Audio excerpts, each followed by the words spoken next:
Ang laki-laking problema ng mga tao kung sila ay may inggitin. Napakalaking nawawala na kapayapaan, katahimikan, at mga pagkakaibigan at magandang samahan pag nagkakaroon ng inggitan. Parang kalawang na sumisira sa bakal, ang inggit ay sumisira sa pagkatao, sa behavior, at pati sa pakikipagkapwa-tao. Ang ating pag-aaral ngayon, pinamagatan nating inggit pa more. What are the roots and fruits of envy? Kasi ang envy, cyclical. Yung pinanggagalingan nito, mamumunga at yung bunga, magiging bagong tanim na naman ng bagong inggit, paikot-ikot, kaya cyclical ang root and fruit of envy. One feeds the other. Ang isang fruit at root ng envy ay covetousness, paghahangad sa hindi deserved, desiring what one does not have, earn, or deserve. Acts 13:45, when the Jews saw the crowds, they were filled with jealousy. They began to contradict what Paul was saying and heaped abuse on him. Yan sa religion, dyan napakaraming mga seloso at mga inggitero at mga covetous at envious. Katulad niyang si Paul, nung maraming nakikinig sa kanya, nagkakaroon siya ng maraming mga followers, nainggit sa kanya yung mga Jews. So ang ginawa ng mga ito, siya ay pinaulanan ng mga pamumula, paninira, at kung ano-ano pang mga pangongontra. Itong envy, very true to all, but also kahit and especially sa religious circles. Kaya sa religious groups, marami ang mga siraan, batuhan, awayan, kasi nagkakaingitan sila pagka mayroong isang group na lumalaki, isang teacher na dumadami ang nakikinig, naiinggit naman yung iba. Another root and fruit of envy is jealousy. And again, root yan, fruit pa rin. Yung magselos, manibugho, and indulgence in controversies and malicious talk. Pagka ang tao naiinggit, siya ay nagsisimula o sumasali sa mga usapang malisyoso, paninira sa kinaiinggitan, at ang pakikinig naman at pagsali sa ganito mga usapan ay maaaring maging pasimula na naman ng ibang envy of the same people or of other people who are hearing it, at maaaring magbukas sa kanila yung ideya na dapat silang mainggit. 1 Timothy 6:4, they are conceited and understand nothing. They have an unhealthy interest in controversies and quarrels about words that result in envy, strife, malicious talk, evil suspicions. And again, this is especially true among very religious people. Ang pag-aaway-away nila tungkol sa words, sa meaning ng words, interpretation and application of words. At yan, malamang ang pinanggagalingan, envy. Kasi kung wala namang nakikinig sa isang leader, wala naman siyang follower, hindi naman siya kinikriticize ng iba, hindi siya pinapansin. Pero oras na dumami ang nakikinig, dumadami din ang critic. So obviously, merong envy involved. Again, sa ganitong kind of evil talk, mahilig dito ang maraming religious experts. Now, what are the signs of envy? Watching other people's lives instead of improving one's own. Ito isang grabing aspeto ng inggit. Yung wala kang ginagawa kundi bantayan ang buhay ng kinakainggitan mo, pakinggan ang kanya sinasabi para hanapan ng maipapanira o maikikriticize, bantayan ang mga achievements niya para ito ay maliitin, at hadlangan ang kanyang daan para hindi siya matuloy sa kanyang mga gustong puntahan. Ang taong naiinggit, hindi niya naaasikaso ang kanyang sariling buhay. Ang inaasikaso niya ay tumanghod, makinig, manood sa buhay ng kinakainggitan. At saka gagawa niya nun na hindi niya nalalagyan ng enough investment of time, effort, energy yung kanyang sariling buhay, lalo siyang naiiwan ng kanyang kinaiinggitan. Kaya huwag nating bigyan ng space sa buhay ang inggit. Dahil sisirain tayo talaga niyan. Hindi ka na magkakaroon ng lakas para ayusin ang iyong buhay dahil inubos mo na yung lakas mo sa pag-inggit, sa panonood, sa paninira ng taong kinaiinggitan. Another sign of envy is belittling other people's achievements. Yung alam mo na may na-achieve siya, meron siyang magandang nagawa, pero binabaliwala mo, pinapaliit mo yung malaki niyang ginagawa, nagbubulag-bulagan ka sa magaganda niyang nagagawa. yan ay sign of envy. At yung maligning others, especially achievers. Yung pagka may ginawang magandang 10 ay ang hahanapin mo, yung isa o dalawang hindi maganda, o yung hindi nagawa, o sisiraan mo siya. Kung hindi mo masira ang kanyang achievement, sisirain mo ang kanyang pagkatao, ang mga bagay na may kinalaman sa kanyang personal na buhay, these are all signs of envy. At bakit natin ito pinag-uusapan? Kasi pwedeng tayo mismo nagiging biktima ng pagiging mainggitin, o tayo ang sinisira ng mga naiinggit. And in that case, hindi mo dapat pansinin ang mga naiinggit sa'yo, basta malinis ang iyong konsyensya, ang iyong budhi ay nakasang-ayon sa magandang kalooban ng Diyos. You can look into God's face in spite of what your critics tell you, because alam mo na malinis ang iyong puso, tama ang iyong ginagawa, although hindi ka perfect, pero generally maganda at mabuti ang iyong ginagawa. Huwag mong pansinin ang critics. Uubusin nila ang iyong lakas. Uubusin nila ang iyong energy at maging ang iyong vision for a fruitful life. So kung yung mga inggitero, lagi nilang binabantayan kung ano ang ginawa mo, huwag mo namang bantayan at hintaying marinig ang mga report kung ano ang sinasabi tungkol sa iyo ng mga naiinggit sa iyo. It will only make you feel bad. It will only negate you from your good race that you are running well. Kaya dapat huwag pansinin ang mga naiinggit. Makinig sa criticism nila dahil baka merong totoo doon, matuto ka, ma-improve mo pa lalo ang buhay mo. Pero otherwise, don't be affected by what envious people say about you. What are the fruits of envy? Needless hard work. Maraming mga tao, kaya lang nila gustong maging number 1. Halimbawa sa school, hindi dahil uhaw sila sa karunungan, hindi dahil gusto nila matuto. Gusto lang nila, sila yung panalo. O yung iba, naghahabol. Pagod na pagod kahahabol. Hindi naman talaga hinahabol ang karunungan. Ang hinahabol ay mas mataas na grade doon sa taong gusto nilang talunin. Ganyan din sa politics, ganyan din sa negosyo, sa hanap buhay, sa anumang timpalak ng buhay na mayroon nagko-contest. Yung naghahabol ka, pagod na pagod ka, talaga bang gusto mong habulin yan? O meron ka lang gustong lampasan na tao? At kung yun lang, sayang ang pagod, sayang ang buhay, sayang ang panahon na nagtatatakbo kang manalo sa isang karera na hindi mo naman talaga gusto yung finish line, gusto mo lang malampasan yung ibang tumatakbo. So, needless hard work. Ecclesiastes 4:4. And I saw that all toil and all achievement spring from one's envy of another. This too is meaningless, a chasing after the wind. Yung meron ka lang inggit sa kapitbahay mo, kaya yung bahay niya 2 palapag, ikaw kailangan talagang 3.5 floors para mas mataas, kahit tumatagilid na, tatutumba na yung bahay mo. Katulad halimbawa ng mga bansa-bansa dyan, yung bansang ito ang may pinakamataas na building sa buong mundo. Talaga bang kailangan nila yung building na yon? O gusto lang nilang mahigitan yung ibang bansa na merong matataas na buildings? Pero nakakatulong ba sa kanilang economy? Mabuti ba talaga sa kanila? Worth ba talaga ng investment?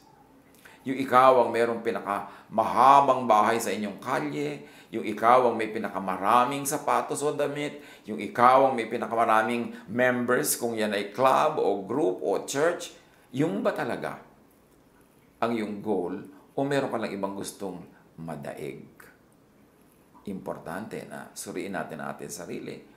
Kasi ang kapayapaan ng Diyos, ang katahimikan ng buhay, wala sa contests, wala sa inggit. At manalo ka man sa contest ngayon, bukas may contest na uli, you have to defend your crown. Former ka na, hindi ka na incumbent. Tapos ka na, so sandaling-sandali ka lang naging number 1, tapos may dadaig din sa'yo. Pero how much did you have to pay for this? Siyempre, meron naman mga nagiging number 1 dahil talagang natural lang magaling talaga sila. Kahit anong gawin nila, magiging number 1. Then that's fine.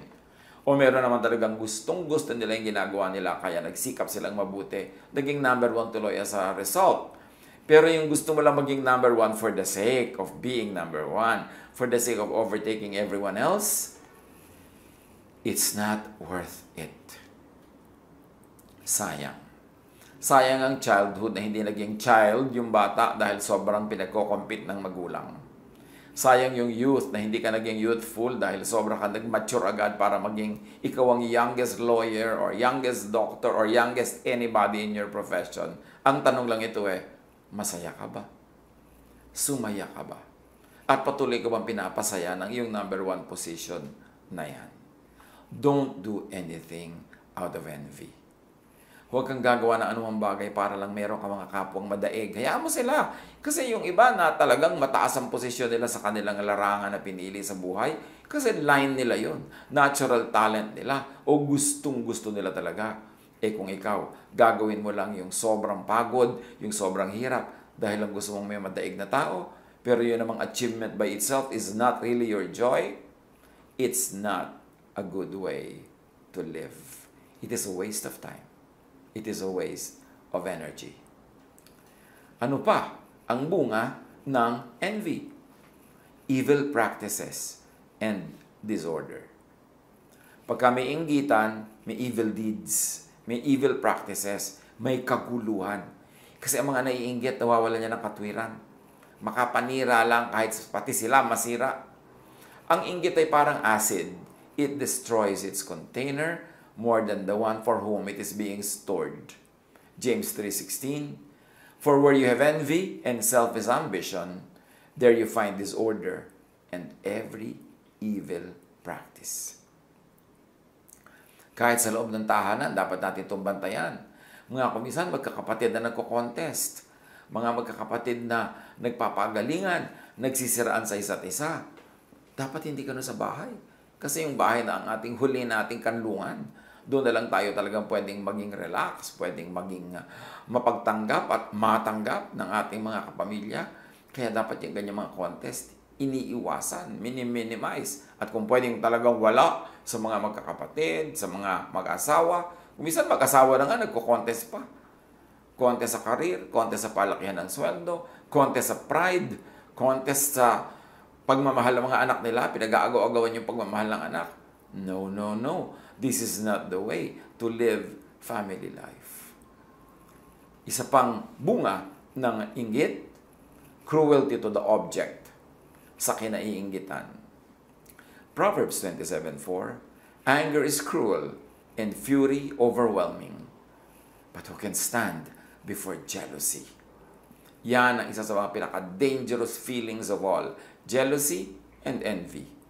Napakahirap na mapagselosan at napakahirap na magselos. Mapakahirap na makainggitan at mahirap mainggit. Kaya iwasan na manginggit. Huwag sasadyaing manginggit kasi ang inggit is a negative energy directed against you. So huwag ka magpapainggit. At lalo naman huwag ka mainggit kasi ikaw yung nag-exert ng energy, ikaw yung mapapagod. Another fruit, of course, of envy is grave lack of reason and kindness or pity. Pag naiinggit, nawawala ng katwiran. Nawawala ang bait. Nawawala ang pagiging mahabagin at makatao. Acts 7, verse 9. Because the patriarchs were jealous of Joseph, they sold him as a slave into Egypt. But God was with him. So, kapatid nila, sarili nilang dugo, ibebenta nila para maging alipin dahil lang naiinggit sila dahil parang mas mahal ng tatay nila itong si Joseph. But of course, God continues to bless the blessed. Kaya hindi naman nawala ng blessing si Joseph kahit na isinel pa nila into slavery. In fact, lalo pang gumanda ang buhay nito nung lumaon. Another fruit of envy is non-growth. Tulad ng binanggit natin kanina, ang naiinggit, inuubos ang lakas niya sa panonood ng kinainggitan, sa paninira sa kinakainggitan, at sa pagtanghod sa buhay ng may buhay. Hindi niya tuloy na asikaso ang kanyang sariling buhay. Natural, hindi siya lalago, hindi siya asenso. Disqualification from blessings is another fruit of envy. Pag naiinggit ka, tinatanggalan mo ang sarili mo ng pribilehiyong tumanggap ng pagpapala.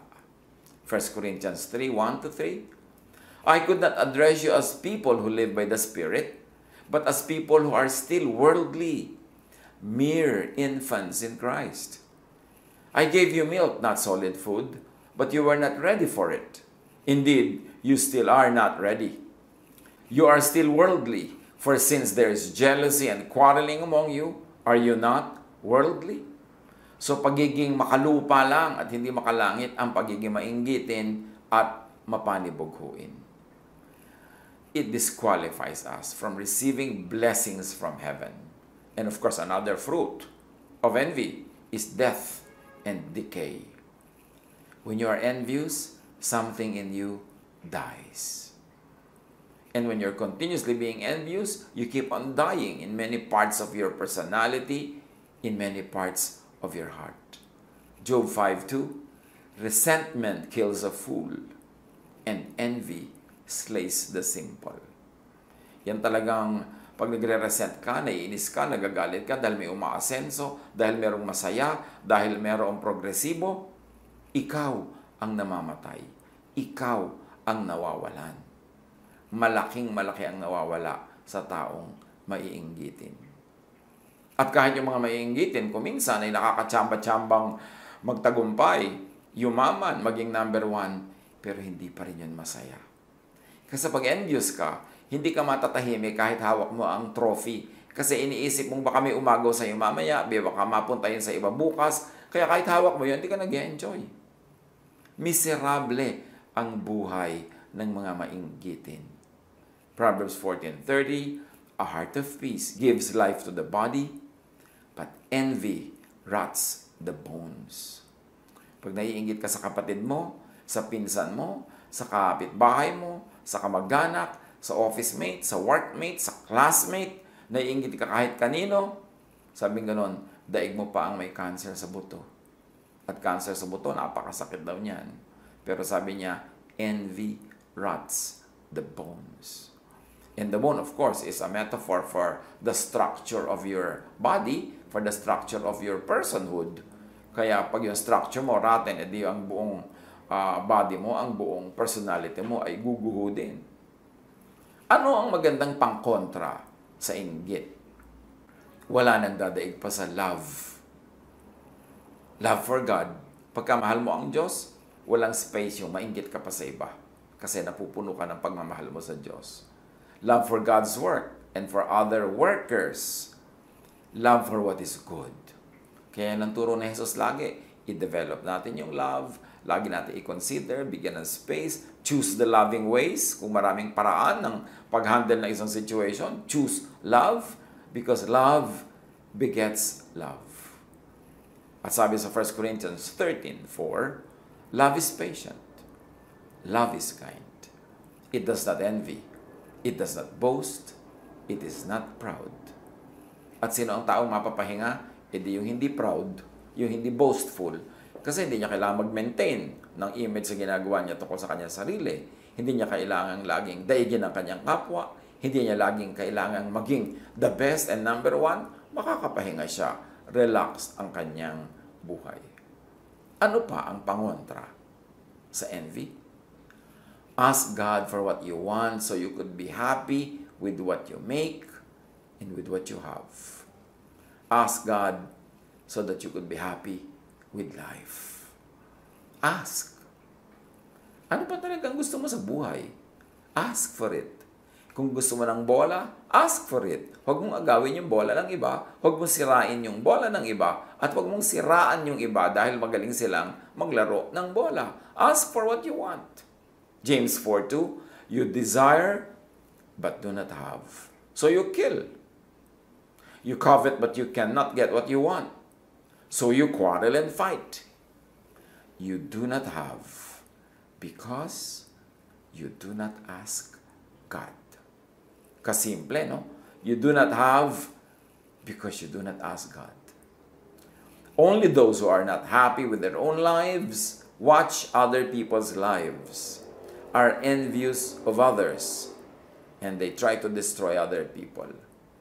Pag hindi ka masaya sa sarili mong buhay, dun ka lang nagkakaroon ng oras, lakas at panahon para bantayan ang buhay ng iba, para mainggit sa buhay ng may buhay, at para sirain ang magagandang nangyayari sa buhay ng kapwa. Pero sasabihin mo, lagi naman ako nagpe-pray. I always ask God for what I want. But to ask means to think of it, to focus on it, and to work on it, and to work for it. Hindi lang to ask with words. Ang tunay na asking, ang tunay na prayer, yung iniisip mo lagi, ginagawa mo lagi, nakatuon ka, lagi mong ginagawa kung ano ang pwedeng magawa mo para mapalapit ka doon sa gusto mo, para makamit mo siya. Hindi lang hingi ka ng hingi sa salita. Kailangan nakafocus ang iyong gawa, nakafocus ang iyong isip, at nananalig ka na ibibigay yun sa iyo ng Diyos. Isa pa na paraan para tayo ay magkaroon ng pangontra sa inggit, know yourself as God made you. Don't try to know others as God made them. Know yourself as God made you. Like, love yourself as God made you and as God loves you. Work as you are gifted and enabled by God. Para ka mawalan ng space sa inggit sa iyong buhay, kilalanin mo ang sarili mo kung paano ka nilikha ng Diyos. Ibigin mo, mahalin at magustuhan ang iyong sarili, hindi yung ang iyong mahal at gusto ay yung iba, kaya mo sila kinakainggitan. And then, kung ano ang ibinigay sa iyo ng Diyos sa kakayanan, kung sino ka talaga, yun ang iyong i-develop. Hindi yung dinedevelop mong pilit ang talent na binigay ng Diyos sa iba. Ginagaya mo sila, pagod na pagod ka namang gaya, wala namang mangyari. Kasi nanggagaya ka lang. Pero kung ikaw ay totoo sa sarili, yung totoong talent mo, totoong pagkatao mo, yung totoong pagkakalikha sa iyo ng Diyos, ang binibigyan mo ng pansin at dinedevelop, your best will come out. So, stop watching other people's lives. Stop imitating others. Stop trying to be what you are not. And begin by being yourself. At pag ikaw ay totoo sa sarili, matapat sa sarili, hindi nagpapa-influence sa iba para itakwil mo ang iyong sarili at magbalat kayo kung sino man ang gusto nilang makita sa iyo, yun ang ipapakita mo. Pero fake, be yourself. That's the only time when you can be the best version of your own self. Psalm 139, 13-14. For you, O God, created my inmost being. You knit me together in my mother's womb. I praise you because I am fearfully and wonderfully made. Your works are wonderful. I know that full well. So, ang sinasabi niya sa Maker, nilikha niyo ako, kayo ang bumuo sa aking pagkatao, kayo ang tumahi, nag-weave, kayo ang bumuo sa akin. Therefore, magaling ako, maganda ako, mahusay ako, kasi kayo ang gumawa. Not because of me, but because of you, O God, my Creator. Psalm 139:16. Your eyes saw my unformed body, O God. All the days ordained for me were written in your book before one of them came to be. So, hindi ito exact kapalaran na pati kung sinong mapapakasawa mo sa kapagtitira, Diyos ang nag-decide. Hindi itong ibig sabihin nun. Pero ang sinasabi lang dito, kayo ang lumikha sa akin at alam nyo kung ano mangyayari sa buhay ko kasi nilikha nyo ako na ganito o ganyan. So kung nilikha nyo ako na magaling sa math, alam nyo na dapat po magiging mathematician ako. Nilikha nyo ako na artist, alam nyo na dapat magiging artist ako at doon ako magiging mabunga, doon ako magiging masaya pag naging totoo ako according to your design. And that's what it means. All the days ordained for me were written in your book. Pero kahit inordain ng Diyos na ikaw magiging artist, pag hindi mo din-develop yon o may mga pumigil sa'yo at nagpapigil ka naman, pwede mong ibahin ang mangyayaring detail lang yung buhay kasi meron ka ring free will, meron kang prayer power. At sabi nga ni Jesus of prayer, ask this mountain to move and it will. So, pwede mo ring ibahin ang nangyayari sa iyong buhay kung pagtutuunan mo ng pansin, iisipin mo, ipapanalangin mo, at pagtatrabahuhan mo. Pero bago ang lahat, kilalanin muna ang sarili. Kung saan kahilig, doon bumawal para hindi mo labanan ang force of gravity. Kung saan ka naka-incline, doon ka in-incline ng Diyos, doon ka mag-incline, doon ka magiging best version of yourself. And when you are fruitful, when you are productive, when you're happy with yourself, you will have no space for envy. You will have no space and time to watch how others are living their lives Because you're busy bearing fruits, you're busy growing, you're busy being happy. Kung ikaw ang kinaiinggitan, huwag sadyaing manginggit. Meron naman kasi mga tao nang iinggit pa talaga. Yung alam na miserable yung married life ng kanyang pinsan, ng kanyang kapatid, display pa ng display kung gaano sila kasayang pamilya. Hindi naman masama na masaya ka, hindi naman masamang makita yan. Pero let's be sensitive to others na alam nating miserable sila para mo lang kinikiskisan ng asin yung kanilang buhay na buhay at dumudugong sugat.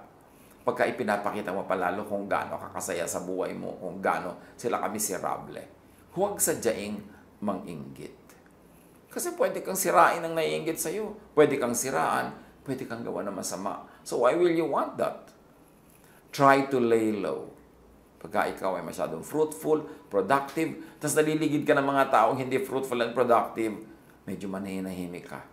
At pag may naiinggit sa'yo, huwag pumatol. Huwag makipag-contest. Don't prove yourself. You don't need to.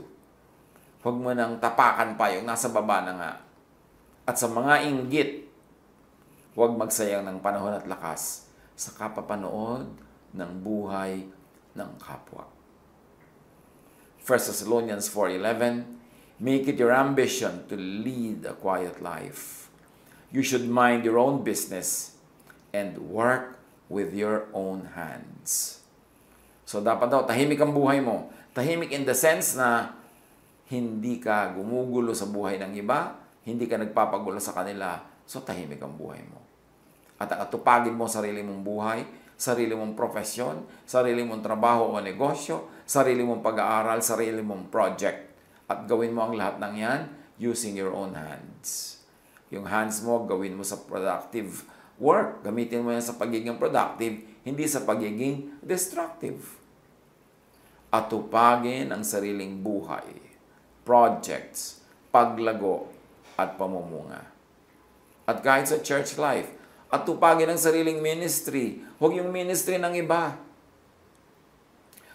Kung ikaw ay minister, ikaw ay leader, ikaw ay religious or spiritual leader, huwag mong ubusin ang lakas mo sa paninira sa ibang leaders, sa pagkikriticize, sa pagpuprove na tama ka.